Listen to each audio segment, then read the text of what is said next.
Dear student, आज का theory जो है ये एरिक्सन थ्योरी है। एरिक्सन थ्योरी ये भी बच्चों के बारे में कुछ बताया गया है, बच्चों के बारे में बताया है।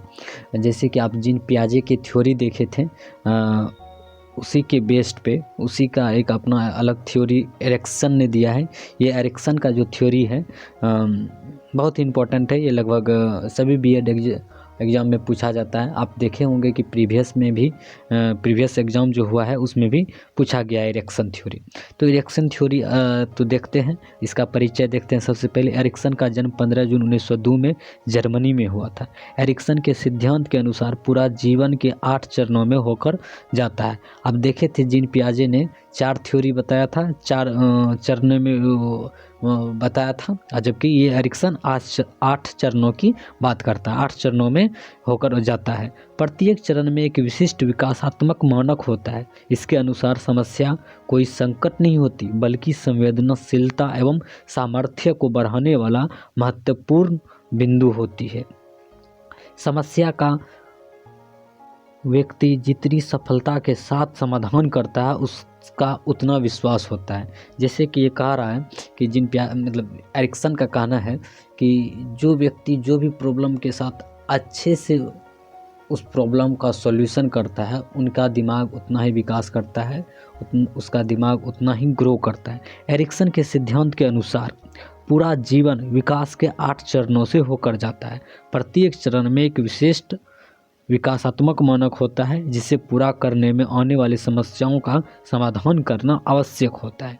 ठीक है, ये 8 स्टेजेज जो दिया है एरिक्सन, ये 8 स्टेज इस प्रकार है, जिससे आप देख सकते हैं कि बर्थ से लेके 1.5 साल तक का है। इसमें जो बच्चों में होता है ट्रस्ट एंड मिसट्रस्ट होता है, विश्वास और विश्वास दोनों होता है, और डेवलप जो होता है वो होप होता है, आशा। जबकि 1.5 साल से 3 साल के बीच इसमें बहुत सारा डाउट होता है। 3 से 6 ईयर इनिशिएटिव, गिल्ट होता है, पर्पस होता है।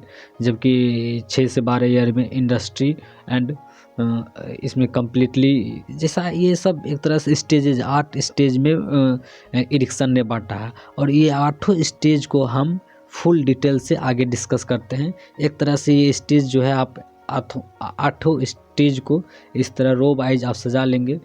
ऐसे सजा के लिखने में एग्जामिनर को, जो एग्ज़ाम आपको कॉपी चेक करेगा, उनको थोड़ा अच्छा लगता है और मार्क्स देने की संभावना ज़्यादा बढ़ जाती है। इसलिए मैंने इस तरह सजा के लिखा है। तो इनका फुल डिटेल्स जो है, मतलब हर स्टेजेज का, वो आगे देखते हैं। ये 8 स्टेजेज हो गया। तो पहला स्टेज जो है ट्रस्ट वर्सेस मिसट्रस्ट का। इसमें क्या, विश्वास बनाम और विश्वास है। ये एरिक्सन का प्रथम चरण है, जिसका जीवन के पहले वर्ष में अनुभव किया जाता है। यह शैशवावस्था के जन्म से लेकर 1.5 साल तक, 1.5 ईयर तक होती है। इस उम्र में माँ के द्वारा जब बच्चे हाफ ईयर तक होती है, तो इस उम्र में माँ के द्वारा जब बच्चे की पर्याप्त देखभाल की जाती है, उसे भरपूर प्यार दिया जाता है। यह गुण बच्चे का स्वयं तथा दूसरों में विश्वास तथा आस्था की भावना विकसित होने लगता है। आप ऐसा देखे ही होंगे, माँ और बच्चे के बीच क्या संबंध, मतलब कितना प्यार रहता है, एक दूसरे से लगाव होता है। इसके विपरीत यदि माँ द्वारा बच्चों को समुचित ढंग से पालन पोषण नहीं होता है, तो माँ बच्चों की तुलना में दूसरे कार्यों तथा व्यक्तियों को प्राथमिकता देती है, तो इससे उस बच्चे में अविश्वास का गुण विकसित हो जाता है। मतलब माँ के प्रति उतना विश्वास नहीं रहता है, बच्चा ज़्यादा माँ से प्यार या लगाव नहीं रख पाता है। इस कंडीशन में, इस अवस्था में आशा नामक एक विशेष मनोसामाजिक शक्ति विकसित हो जाती है। ठीक है, अगला देखते हैं। सेकेंड स्टेजेस जो है autonomy and sham and doubt, स्वतंत्र बनाम लज्जाशीलता। ये जो है दूसरा, स्वतंत्र बनाम लज्जाशीलता, इसके बारे में देखते हैं। यह मनोसामाजिक विकास की दूसरी अवस्था है, जो 1.5 ईयर से 3 ईयर्स तक मानी जाती है। यह फ्राइड की गुदा अवस्था से समानता रखती है। पहली अवस्था के परिणाम स्वरूप स्वतंत्रता एवं आत्मनियंत्रण जैसे गुण विकसित होते हैं। माता पिता अपना नियंत्रण रखते हुए स्वतंत्र रूप से बच्चों को अपनी इच्छा अनुसार कार्य करने देते हैं। जब बच्चे को स्वतंत्र जब बच्चे को स्वतंत्र नहीं छोड़ा जाता है तो इसमें लज्जाशीलता, अपने ऊपर शक इत्यादि भाव का उत्पन्न होने लगता है। आप आसपास के बच्चों या आप अपने भतीजा, बेटा, बेटी, कोई भी बच्चा हो, बच्ची हो, तो आप उन पे ध्यान दिए होंगे, देखे होंगे कि अगर उनको बहुत सारा टाइट रखता है, उनकी माँ उनको डांटती है या फिर पूरी तरह से बंधन में रखती है, तो वो बच्चा ज़्यादा विकास नहीं, वो किसी दूसरे अन्य व्यक्ति से घुल मिल के या फिर ओपनली बिहेवियर या अच्छे से बातचीत नहीं कर पाता है। इसलिए बच्चों के साथ फ्रेंडली बिहेव करना चाहिए ताकि वो सभी से घुल मिल के रह सके। तो आगे देखते हैं, एरिक्सन के द्वारा जब बच्चा स्वतंत्र बनाम लज्जाशीलता के द्वंद्व को सफलतापूर्वक दूर कर लेता है तो उसमें विशिष्ट मनोसामाजिक शक्ति उत्पन्न होती है, जिसे इच्छा शक्ति कहते हैं, विल पावर नाम दिया गया है। अगर बच्चे को दूसरे से लज्जाशीलता ये सब समाप्त हो जाता है तो उसमें एक विशिष्ट सामाजिक शक्ति उत्पन्न होती है, उसे ही इच्छा शक्ति है। ये एरिक्सन का ऐसा मानना है, ऐसा कहना है। तीसरा देखते हैं क्या है, पहल शक्ति बनाम अपराधी, मतलब इनिशिएटिव वर्सेस गिल्टी जो होता है उसे। यह मनोसामाजिक विकास की तीसरी अवस्था है। यह 3 वर्ष से 6 वर्ष तक की होती है। इस उम्र तक बच्चे ठीक ढंग से बोलना, चलना, दौड़ना सीख जाता है, इसलिए किसी भी सामाजिक कार्य करने की पहल करने का गुण विकसित हो जाता है। नई नई जिम्मेदारियों को निभाने में उनकी रुचि होती है। किंतु इसके विपरीत जब माता पिता द्वारा बच्चों को सामाजिक कार्यों में भाग लेने से रोक दिया जाता है या उन्हें दंडित किया जाता है तो उसमें अपराध की भावना का जन्म होने लगता है।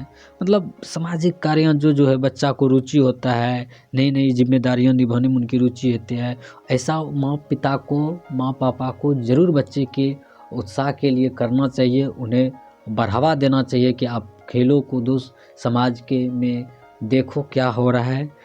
इस अवस्था में दौड़ना, ये 3rd स्टेज जो है ये होता है, इसमें समझने बुझने की शक्ति आ जाती है। एरिक्सन के द्वारा जब बच्चा पहल शक्ति बनाम अपराधी के संघर्ष का सफलतापूर्वक हल खोज लेता है तो उसमें उद्देश्य नामक एक नई शक्ति का विकास होता है। ठीक, अब चौथा स्टेज जो देखते हैं, चौथा स्टेज में क्या कहा है, इस प्रकार है, इंडस्ट्री वर्सेस इनफर्टिलिटी, परिश्रम बनाम हीनता। यह विकास की चौथी अवस्था है। यह 6 साल की उम्र में आरंभ होकर लगभग 12 साल की आयु तक होती है। इस अवस्था में बच्चा पहली बार स्कूल के माध्यम से औपचारिक शिक्षा ग्रहण करता है और अपने आसपास के लोगों, साथियों से किस प्रकार का व्यवहार करना, कैसे बातचीत करनी है इत्यादि व्यवहारिक कौशल को वह सीखता है, जिससे उसमें परिश्रम की भावना विकसित होती है। आप देखेंगे आसपास इस 4th स्टेज में जो है, इस एज में आते आते बच्चे समझने बुझने लगते हैं कि लोगों के साथ किस तरह बिहेव किया जाए, बड़े को आदर किया जाए, छोटे को प्यार करना चाहिए। इस तरह से बच्चा धीरे धीरे समझने लगता है, उसको समझने की शक्ति आने लगती है कि किन के साथ किस तरह से बात किया जाए। इसी के बारे में एरिक्सन बता रहा है। किंतु कारणवश बच्चा स्वयं की क्षमता पर संदेह करने लगता है तो इससे उसमें आत्महीनता की भावना आ जाती है। बच्चा और परिश्रम बनाम हीनता से सफलतापूर्वक भावना आएगी। ठीक है, अब 5वां हम देखते हैं, आइडेंटिटी वर्सेस कन्फ्यूजन। ये आइडेंटिटी वर्सेस कन्फ्यूजन जो है, अहंकार पहचान बनाम गुमनाम।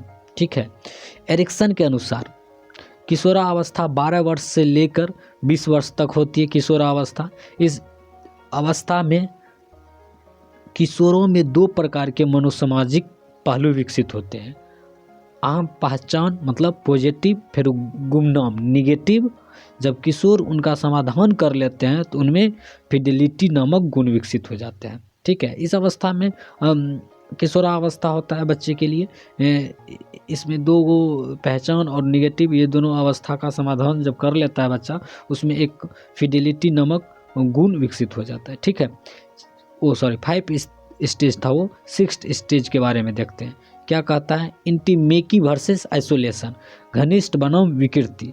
ये विकास की 6ठी अवस्था है। इसमें व्यक्ति विवाह के आरंभिक पारिवारिक जीवन में प्रवेश करता है। ठीक है, ये आइडेंटिटी वर्सेस आइसोलेशन जो है, ये इसमें एज नहीं दिया गया है, इसमें एज होगा 24 to 45 ईयर, इस एज में अक्सर देखते होंगे लड़का लड़की जो भी हो शादी करने की एज में हो जाते हैं। इसमें एक दूसरे से प्रेम, स्वभाव, प्यार का भावना निकलता है। तो इसी में बताया जाता है, इस अवस्था में व्यक्ति स्वतंत्र रूप से जीवन जीना प्रारंभ कर देता है। समाज के सदस्यों, अपने माता पिता, भाई बहन तथा अन्य साथियों संबंधियों के साथ घनिष्ठ संबंध स्थापित करता है। परंतु जब वह व्यक्ति अपने आप में खोए रहने के कारण या अन्य किन्हीं कारणों से दूसरों के साथ संतोषजनक संबंध कायम नहीं कर पाता है, तो इस अवस्था में लव की शक्ति विकसित होती है। नहीं कर पाता है तो फिर प्रॉब्लम क्रिएट होता है, लेकिन किसी तरह सॉल्व कर लेता है। लेकिन यही छठी अवस्था जो है, इस अवस्था में ही लव की शक्ति विकसित होती है, प्यार करने की शक्ति विकसित होती है। सातवां अवस्था देखते हैं क्या कहता है, जनरलिटी वर्सेस स्टिग्नेशन, मतलब जननात्मक बनाम स्थिरता। यह अवस्था 45 से 65 वर्ष तक मानी जाती है। व्यक्ति द्वारा अपनी भावी पीढ़ी के कल्याण के बारे में सोचना और उस समाज को उन्नत बनाने का प्रयास करता है।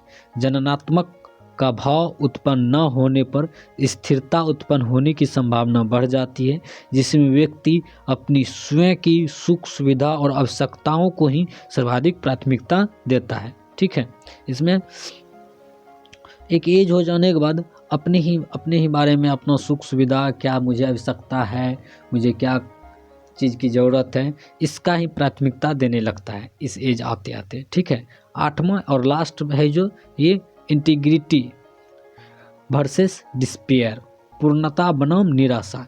ये विकास का अंतिम अवस्था है। ये अवस्था 65 वर्ष तक तथा उससे अधिक उम्र तक की अवधि या मृत्यु तक की अवधि को वृद्धावस्था माना जाता है। इस अवस्था को वृद्धावस्था ही कहा जाता है। जानते ही होंगे आप, 65 वर्ष से मतलब मृत्यु की अवस्था तक के जिसमें व्यक्ति भविष्य की ओर ध्यान न देकर अपने अतीत की सफलताओं और असफलताओं का स्मरण करता है। ये सच्ची बात है। मैंने भी अपने आसपास के बूढ़े बुजुर्गों से सुना है कि एक एज हो जाने के बाद आपने अपनी लाइफ में क्या किया, क्या गलत किया, क्या सही किया, इसमें लोग सोचने लगते हैं और एक तरह से वो बहुत ज़्यादा निराश भी हो जाते हैं अगर उनकी लाइफ में कठिनाइयों से गुजरी हो या फिर उनके लाइफ में कुछ गलत हुआ हो। इसलिए लाइफ को, सॉरी मैं सजेशन तो नहीं देना चाह रहा, बट लाइफ को जीने का एक खुशीपूर्वक जिया जाए, बिना कोई गलती किए अच्छे से बिंदास लाइफ। तो आगे देखते हैं, जो व्यक्ति अपनी ज़िंदगी में असफल रहते हैं वे इस अवस्था में चिंतित रहने के कारण निराशाग्रस्त रहते हैं तथा अपने जीवन को भार स्वरूप समझने लगते हैं। यदि यह निराशा लगातार बनी रहती है तो वह मानसिक विषाद से ग्रस्त हो जाता है। जैसा कि मैंने बताया कि लाइफ में कुछ गलत हो जाए या उनका लाइफ पूरी तरह से अच्छे से नहीं गुजरी हो तो एक एज हो जाने के बाद वो डिप्रेस्ड हो जाता है, डिप्रेशन में चले जाता है कि मेरी लाइफ इस तरह से कटी। बस इरिक्सन का थ्योरी बस यही 8 स्टेजेज में इरिक्सन बनता है। आप पूरी तरह से इनका थ्योरी मैंने आपको डिटेल्स के साथ बताया। आप देखिए, इनको अच्छे से समझिए। मैं आशा करता हूँ कि आप जब भी एग्ज़ाम में लिखेंगे अच्छे मार्क्स मिलेंगे और कोई भी बुक पढ़ेंगे तो आपको बहुत हेल्प मिलेगी। अगर आपको ये वीडियो पसंद आती है तो ज़रूर चैनल को लाइक, सब्सक्राइब एंड शेयर करें। Thank you so much.